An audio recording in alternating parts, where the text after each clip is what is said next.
डरीगले कि जेलेंस्की कारण सेपटे ट्रंप सामरिक सहायता बंद करदे और एपटे यूक्रेन राष्ट्रपति स्वर बदलीगला निज सोशल मीडिया पोस्ट रे जेलेंस्की कहते अमेरिका राष्ट्रपति डोनाल्ड ट्रंप का नेतृत्व में दीर्घस्थायी शांति पाई से प्रस्तुत। व्हाइट हाउस रे दुई राष्ट्र मुख्य ट्रंप एवं जेलेंस्की बाक युद्ध जहाँ नहीं खूब तंबी तोफान होता तापर यह घटना को नहीं अनुतप्त बोली जेलेंस्की कहते रिपोर्ट प्रकाशित होती। व्हाइट हाउस रे मुहांमुही होते अमेरिका राष्ट्रपति ट्रंप एवं यूक्रेन राष्ट्रपति जेलेंस्की या परे शांति पाई जेलेंस्की प्रस्तुत नहांती बोली ट्रंप अभियोग करते सहित यूक्रेन को सामरिक सहायता भी बंद कर देते जहाँकि गतकाली घोषणा करा जायतिला। तापर कहुच्छी जेलेंस्की स्वर नरमी जाइछि चापरे प्रभावित होइछन्ति के प्रश्नटी आसुछि। यूक्रेन को दे आसीथिबा सहायता पाई अमेरिका को धन्यवाद देवा सह जेलेंस्की कहते एबे सबु किछि ठीक करिवार समय आसी जाइछि। सेपटे रूस यूक्रेन युद्ध प्रसंग में अमेरिका कांग्रेस मिलित अधिवेशन में राष्ट्रपति डोनाल्ड ट्रंप भी बड़ बयान रखिंट। ट्रंप कहते यूक्रेन विवादर अंत घटेबा निरंतर कार्य करुछि। यूक्रेन राष्ट्रपति जेलेंस्की गुरुत्वपूर्ण चिठी भी पाई शांति पाई प्रस्तुत थिबा जेलेंस्की कहते रूस भी शांति पाई तैयार थिबा ट्रंप सूचना दैछन्ति। The letter reads, Ukraine is ready to come to the negotiating table as soon as possible to bring lasting peace closer. Nobody wants peace more than the Ukrainians, he said. My team and I stand ready to work under President Trump's strong leadership to get a peace that lasts. We do really value how much America has done to help Ukraine maintain its sovereignty and independence.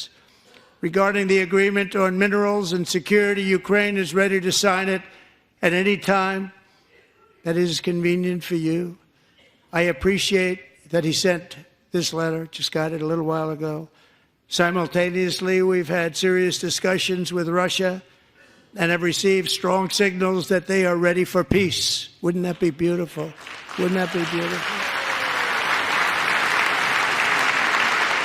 It's time to stop this madness. It's time to halt the killing. It's time to end the senseless war. If you want to end wars, you have to talk to both sides. अधिक आलोचना करबा अंतर्जातीय व्यापार विशेषज्ञ doctor निहार रंजन दास जोड़ी doctor दास स्वागत करबा आलोचना को माने जो कथाटी आमे ओडिया रे गोटे ढग रही जे हातरे नुहे भातरे ये भली आभिमुख्य ट्रंप जेहेतु पोषण कले जेलेंस्की चापरे चेपा होइछंती एवं डरी गले कि जो प्रश्नटी आसुची सेइथिपई स्वर बदलेले कि अर्थात ट्रंप का स्वर रे स्वर मिसेबा को बाध्य हेले कि जहाँ फल रे शांति आलोचना करा जाई पारे ट्रंप का नेतृत्व रे सब किछि संभव बोली तांकर आशा उद्रेक हैला कि देखंतु यह बिना द्विधारे स्वीकार करबा पई पड़िबो कि अमेरिकार जो रोल थिला से युद्ध को आगु को बढ़ेबार हो कि यूक्रेन को डिफेंड करिबार हो सेटा से अमेरिकार रोल को कहीं अणदेखा करि पारिबे नहीं एवं जो परिस्थिति रे एवं जेभଳି भाबरे आमे जानि छे ट्रंप किभଳି भाबरे गोटे प्रकार एकपाखिया पक्ष नै कथा कहउतले किंतु कथा होची एते समस्त स्थिति रे मध्य यूक्रेन पाखरे ऑप्शन बा विकल्प कौन अछि विकल्प अन्य किछि नाही कहले मध्य अत्युक्त हबनी एथि पे आपण देखंतु 2 दिन पूर्वरु जेभଳି भाबर लंडन रे यूरोपियन नेता माने एकाठी हेले एवं जोटी कुआ गला गोटे विकल्प शांति प्रतर गोटे प्रकार रखा जीवो एवं जहा को कि अमेरिकार अनुमोदन पाई सेई जगह रे जो अमेरिकार अनुमोदन कुहा गला सेइथरे हमकु जणा पड़ुतला कि अमेरिका को छाड़ी बा बिना अमेरिका रे कोनसी प्रकार रो शांति कथावार्ता आगु को बढ़िबो नाही एवं सेई परिस्थिति रे जतबळे राष्ट्रपति ट्रंप निजरो मिलिटरी सहायता सामरिक सहायता को बंद कर दउछंती जदियो 2 मास पर्यंत यूक्रेन लढी पारिबो किंतु 2 मास परे संपूर्ण भाव रे आत्मसमर्पण करिवार परिस्थिति सृष्टि न हेउ अर्थात जेलेंस्की पूरा अनन्य पाए यूक्रेन संपूर्ण अनन्य पाए होई एभली स्थिति को मानि नेबा पई बाध्य होईछि माने एठी यूक्रेन मनोबल केते दूर रहिबो एवं जो यूक्रेनवासी दीर्घ समय धरी युद्ध को सामना करि आसुछंती से माने जेलेंस्की प्रतिछवि को किभली भाबरे देखिबे ଦେଖନ୍ତୁ ନିଶ୍ଚିତ ଭାବରେ ସେଠି ହୁଏତ ମତଭେଦ ଦେଖା ଦେଇପାରେ, କିନ୍ତୁ କଥା ହଉଛି ଯେ ଆମେ ଦେଖିଲେ ୟୁରୋପୀୟ ସଂଘ ୟୁରୋପୀୟ ରାଷ୍ଟ୍ରମାନେ ନିଶ୍ଚିତ ଭାବରେ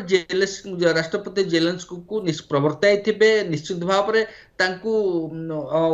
ଉପଦେଶ ଦେଇଥିବେ କି କୌଣସି କ୍ଷତି ହବନି ଯଦି ରିଗ୍ରେଟ ବା ଯୋଉ ଘଟଣା ଘଟିଥିଲା ଶୁକ୍ରବାର ହ୍ୱାଇଟ୍ ହାଉସରେ ସେଥିପାଇଁ କି ଗୋଟେ ପ୍ରକାର ରିଗ୍ରେଟ କରିବା ଏବଂ ତା ସହିତ ଯୋଉ ଲେଟର କଥା ରାଷ୍ଟ୍ରପତି ଟ୍ରମ୍ପ ଆମେରିକାନ କଂଗ୍ରେସକୁ କହିଛନ୍ତି ସେଥିପାଇଁ କି ଆମେ ପ୍ରସ୍ତୁତ ଅଛୁ ଏବଂ ଆମେରିକା ସହିତ ମିନେରାଲ ଡିଲ୍ସ ମଧ୍ୟ ଭଲ ଭାବରେ ଉଲ୍ଲେଖ କରାଯାଇଛି ଯୋଉଟା କି ଶାନ୍ତି ପ୍ରତିଷ୍ଠାର ଗୋଟେ ବଡ ରୋଲ ପ୍ଲେ କଲା ପରେ ଆମେରିକା ପାଇଁ ଯୋଉ ଫାଇଦା ହବାର ଯୋଉ ପସିବିଲିଟି ରାଷ୍ଟ୍ରପତି ଟ୍ରମ୍ପ ଦେଖିଥିଲେ ସେଇଟା ମଧ୍ୟ ସର୍ବାଗ୍ରେ ରହିଛି ଏବଂ ସେଇଥିପାଇଁ ହୁଏତ ସେ କହିଛନ୍ତି କି ସେ ଆପ୍ରିସିଏଟ କରୁଛନ୍ତି ରାଷ୍ଟ୍ରପତି ଟ୍ରମ୍ପ କହିଛନ୍ତି ଜେଲେନ୍ସ୍କିଙ୍କର ଯୋଉ ଚିଠି ଆସିଛି ପତ୍ର ଆସିଛି ତାକୁ ଆପ୍ରିସିଏଟ କରୁଛନ୍ତି ଏବଂ ଆମେରିକା ନିଶ୍ଚିତ ଭାବରେ ଯାହା ଦରକାର ପଡିବ ତାହା କରିବ। ମାନେ ଏଇଠି ଆମେ ଦେଖିପାରିବା ଯେ ସମ୍ପୂର୍ଣ୍ଣ ଭାବରେ ଟ୍ରମ୍ପଙ୍କର ସବୁ ଆଙ୍ଗୁଠି ବର୍ତ୍ତମାନ ଘିଅରେ ରହିଛି, କାରଣ ଗୋटे ପଟେ ୟୁକ୍ରେନ୍ ସହିତ ସେ ଚାହୁଁଥିଲେ ଯେ ଡିଲ୍ଟି ଏଭଳି ହେବ ଯାହାଦ୍ୱାରା ୟୁକ୍ରେନ୍ରେ ଯେଉଁ ରେୟାର ଆର୍ଥ ଯେଉଁ ମିନେରାଲ୍ସ ରହିଛି ତାକୁ କିଭଳି ଏକ୍ସଟ୍ରାକ୍ଟ କରାଯାଇ ପାରିବ, ଯେଉଁଠି ରୁଷ ମଧ୍ୟ କହୁଛି ଆମ ପାଖରେ ମଧ୍ୟ ରହିଛି। ତେଣୁ ସମାନ୍ତରାଳ ଭାବରେ ଗୋଟିଏ କଥା ହେଉଛି ଯେ ଡିଲ୍ କରିବାରେ ଟ୍ରମ୍ପ ସକ୍ଷମ ହେଲେ, ଦ୍ୱିତୀୟ କଥା ଯୁଦ୍ଧ ବନ୍ଦ କରିବା ପାଇଁ जो लक्ष्य रही से सक्षम हो पारती से संभावना यथेष्ट रही कारण आज जो भली मंतव्य से रखिंट से जनापड़ी जे माने रूस राजी अच्छी शांति आलोचना को आगे आग को बढ़ेबा कथा से दिगरे तैयार रही से सूचना दौरान एपटे जेलेन्स्की चिठी लिखिले। एवं तृतीय कथा ये सामग्रिक विषय वस्तु अमेरिका जिते जेलेन्स्की सहित जो आलोचना ट्रम्प करते से जो छवि टिके मलिन है भली चर्चा करा जाउथला वर्तमान से छवि आउ मलिन रहिबो नाही बरम गोटे लीडरशिप को दर्शैब जे ट्रम्प युद्ध बंद करने जो उद्देश्य रखिते से बाबद से सक्षम हेले। तेणु ये तीन टी से कहली जे संपूर्ण भाव में ट्रम्प सबू आंगुली जाक वर्तमान घीरे रही जो हिस्टोरिकल जो सिचुएशन क्रिएट करा जोटे कि पाश्चात्य राष्ट्र माने एकछत्रवाद गोटे नेता बा जे राष्ट्रपति अमेरिका को जो सर्वाग्रे रखी अमेरिकार जो प्रकार प्रतिपत्ति आप देखो तो अर्थनीति हो आप सामरिक हो अन्य समस्त प्रकार इंडस्ट्रियल ग्रोथ हो से सामने संपूर्ण यूरोप को एकाठी कले चैलेंज करें ना से कथा जिते जे मल्टीपल लीडरशिप मल्टीपल लेवल को लेवल प्लेइंग फील्ड रे परिणत न करती ताहले से भली परिस्थिति सृष्टि हुए कारण अमेरिका को अनदेखा करी यूरोप आग को बढ़ी पारिबो नाही यूरोप एकाठी हेले मध्य रशिया को भी तो चैलेंज करि पारिबो नाही ए सब गोटे गोटे दिगरु आप जब देखिबे ताहले सेइथपाई वर्तमान जो कोन अमेरिका जदियो समस्त वर्तमान स्वीकार करिबे कि राष्ट्रपति ट्रम्प शासन भार ग्रहण कला परठू गोटे प्रकार ओलट पालट हो जाइए विश्व जो वर्ल्ड ऑर्डर किंतु अमेरिका को साइड करी आइसोलेट करके आग को बढ़िबा संभव नुहे एवं सेइथपई वर्तमान परिस्थिति एवं जेलेन्स्की निश्चय हृदयगम करिसथि जे हुए तो पूरा यूरोप पछरे ठिया है किंतु इटा कौन संभव रुषिया को अटकेबा संभव बा रुषिया सामने एमिति दिन आसु कि रुषिया सामने संपूर्ण देश को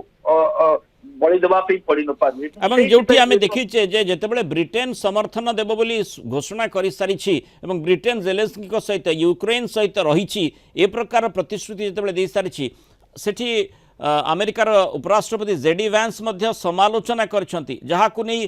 ब्रिटेन रो प्रतिरक्षा मंत्री मध्य प्रतिक्रियाशील होइछंती अर्थात पूरा घटनाक्रम टिके मोड़ी मकची आग को बढ़ुछि तारी भितरे ट्रम्प कर जो आभिमुख्य रही अर्थात जो कथा मु प्रथम कहूली जे किभली भाव से चाहूँगी युद्ध बंद हम प्रथम से लक्ष्य रही से जेलेन्स्की कौन सी कथा से शुणिले ना जिते ओवल ऑफिस रे आलोचना करागला सेपटे पुटिन सहित आलोचना करिसेंती एवं मोटामोटी सेठी गोटे महाशक्तिर भूमिका से निर्वाह करने को जाउछंती। तेणु एठी किंतु आउ गोटे कथा निश्चय आसूची जे पुटिन को किभली मनइबे जहाद्वारा जो अंचल गुड़िक यूक्रेन से दखल को नहीं रूस दखल को नहीं ताकू किभली मुकुला जाई पारिबो। নহলে ୟୁକ୍ରେନ୍ ସମ୍ପୂର୍ଣ୍ଣ ଭାବରେ କ୍ଷତିରେ ହିଁ ରହିବ କାରଣ ଗୋଟେ ରାଷ୍ଟ୍ର ଯାହାକି ସମ୍ପୂର୍ଣ୍ଣ ଭାବରେ ଯୁଦ୍ଧ ଦ୍ୱାରା ତଳିତଳାନ୍ତ ହୋଇଛି ଅନ୍ୟପଟେ କ୍ଷତି ମଧ୍ୟ ସହୁଛି ମାନିବାକୁ ଛୋଟିଆ ରାଷ୍ଟ୍ର ମାନିବା ଦୁଇ ମହାଶକ୍ତିଙ୍କ ଭିତରେ ଚେପା ହେଇଛି ତେଣୁ ମାନିବା ପାଇଁ ବାଧ୍ୟ ହେଉଛି ଯାହା କୁହାଯାଉଛି ତାକୁ ସେ ମାନିବ ତେଣୁ ଏହି ସ୍ଥିତିଟିକୁ ଟିକେ କେମିତି ସରଳ କରିବେ ସେ ଦିଗଟିକୁ ମଧ୍ୟ ଦେଖିବେ ଯାହାକୁ ବିଶ୍ୱ ସମୁଦାୟ ନିଶ୍ଚୟ ନଜର ରଖିଛି ଦେଖନ୍ତୁ ସେଇଟା ତା ଗୋଟେ ତା ସହିତ ଆଉ ଯୋଉ ଟ୍ରମ୍ପ ଯେ କେବଳ ଗୋଟେ ଶାନ୍ତିର ପ୍ରତୀକ ଏବଂ ଶାନ୍ତି ପ୍ରତିଷ୍ଠା ପାଇଁ ତାଙ୍କର ଏତେ ବଡ ପଦକ୍ଷେପ ସେଇଟା କେବଳ ସାମ୍ନାରେ ସେଇଟା ଯୋଉଟା କୁହନ୍ତି ନା ହାତୀର ଦାନ୍ତ ଭଳି କିନ୍ତୁ ଆମେ ଯାହା ଦେଖିଲେ ଆମେ ଯାହା ଆପଣ ଅତି ଭଲ ଭାବରେ ଦେଖିଲେ ଟ୍ରମ୍ପଙ୍କର ଅଲଗା ଗୋଟିଏ ଦିଗକୁ ମଧ୍ୟ ଆପଣ ଦେଖିବେ ସେ ଯୋଉ ଆମେ ୟୁରୋପ କଥା ହଉଛେ ରଷିଆ କଥା ହଉଛେ କିନ୍ତୁ ଆପଣ ଯଦି ଦେଖିବେ ଯେ ଯୋଉ ପ୍ରକାର ଘନିଷ୍ଠତା ରୁଷ ଏବଂ ଚୀନ ମଧ୍ୟରେ ଆଗକୁ ବଢିଥିଲା ଏବଂ କିଭଳି ଭାବରେ ରଷିଆକୁ ସେଥିରୁ ନିବୃତ୍ତାଇବା ସେଥିପାଇଁ ଟ୍ରମ୍ପ ଗୋଟେ ବଡ ଚାଲ ଯୋଉଠି କି ୟୁରୋପର ଯାହା କ୍ଷତି ହବ ଆପଣ ଆମେ ଜାଣିଛେ ଟେରିଟୋରିଆଲ ଲସ୍ ନିଶ୍ଚିତ ଭାବରେ ହବ ଏବଂ ଯୋଉଟା କି ହୁଏତ ବ୍ରିଟେନ ଭଳି ରାଷ୍ଟ୍ରମାନେ ସେଥିପାଇଁ ଓକିଲାତି କରିପାରନ୍ତି କି ଗୋଟେ ପ୍ରକାର ଜଷ୍ଟ ଆଉ ଡ୍ୟୁରେବଲ ପିସ୍ ପାଇଁ ହବ ଏବଂ ସିକ୍ୟୁରିଟି ଗ୍ୟାରେଣ୍ଟି ଉପରେ ଆଲୋଚନା କରିବା ପାଇଁ ଚେଷ୍ଟା କରିପାରନ୍ତି କିନ୍ତୁ କଥା ହଉଛି ଯେହେତୁ ଆମେ ଜାଣିଛେ କି ଟ୍ରମ୍ପ ବର୍ତ୍ତମାନ ଯୋଉ ପରିସ୍ଥିତିରେ ବା ଯୋଉ ସ୍ଥିତିରେ ଅଛନ୍ତି ସିଏ ହୁଏତ ଏସବୁକୁ ଏଡେଇ ଦେଇ ପାରନ୍ତି କାରଣ ତାଙ୍କର ସବୁଠୁ ବଡ ଦୃଷ୍ଟିରେ ରହିଛି କି ଚୀନ ଠାରୁ କିଭଳି ଭାବରେ ରଷିଆକୁ କିଛି ମାତ୍ରାରେ ଦୂରେଇ ଦେବା ଆଜ୍ଞା ଏବଂ ସେଇଟା ହଉଛି ଏବଂ ତା ସହିତ ଆପଣ ଦେଖନ୍ତୁ ରୁଷିଆର ଇରାନ ସହିତ ଯୋଉ ସମ୍ପର୍କରେ ଘନିଷ୍ଠତା ଆସିଥିଲା ଏବଂ ଆମେ ଜାଣିଛେ ଇରାନ ଏବଂ ଇସ୍ରାଏଲର ଇସ୍ୟୁ ମଧ୍ୟ ଜାଣିଛେ ଏବଂ ସେ ଜାଗାରେ ମାତ୍ର ଇସ୍ରାଏଲକୁ ସପୋର୍ଟିଭ ହବା ପାଇଁ ବା କିଛି ସୁହାଇଲା ଭଳି ଇରାନକୁ ସେଥିରୁ ନିବୃତ୍ତାଇବା ଯୁଦ୍ଧ ବନ୍ଦ ଉଦ୍ଦେଶ୍ୟ କଥା ଟ୍ରମ୍ପ କହିଥାଇ ପାରନ୍ତି କିନ୍ତୁ ପ୍ରଚ୍ଛଦରେ ଆହୁରି ଅନେକ ପ୍ରସଙ୍ଗ ଆସୁଛି ଯୋଉଠି ସମ୍ପୂର୍ଣ୍ଣ କୂଟନୈତିକ ଖେଳ ଖେଳୁଛନ୍ତି ଏବଂ ବାଣିଜ୍ୟ କଥା ମଧ୍ୟ ଏଠି ସାମ୍ନାକୁ ଆସିପାରେ ଯେହେତୁ ୟୁକ୍ରେନ୍ ଡିଲ୍ କରିବା ପାଇଁ ରାଜି ହୋଇଛି ଏବଂ ମିନେରାଲ ଡିଲ୍ ହୋଇପାରେ ଏହି ସମ୍ଭାବନାଟି ଆଗକୁ ବଢ଼ିଛି ତେଣୁ ଦେଖିବା କଥା ଟ୍ରମ୍ପଙ୍କର ଆଭିମୁଖ୍ୟ କେଉଁ ଆଡ଼କୁ ଯାଉଛି ଏବଂ ଜେଲେନ୍ସ୍କି ପ୍ରକୃତରେ ଡରି ଯାଇଛନ୍ତି ଚାପରେ ଚେପା ହୋଇଛନ୍ତି ନା କିଭଳି ଭାବରେ ତାଙ୍କର ଆଭିମୁଖ୍ୟ ପ୍ରତିପୋଷଣ କରୁଛନ୍ତି ତାପରେ ନଜର ରହିବ ଧନ୍ୟବାଦ ଡକ୍ଟର ନିହାରଞ୍ଜନ ଦାସ ଆଲୋଚନା ରହିଥିବାରୁ ମତାମତ ରଖିଥିବାରୁ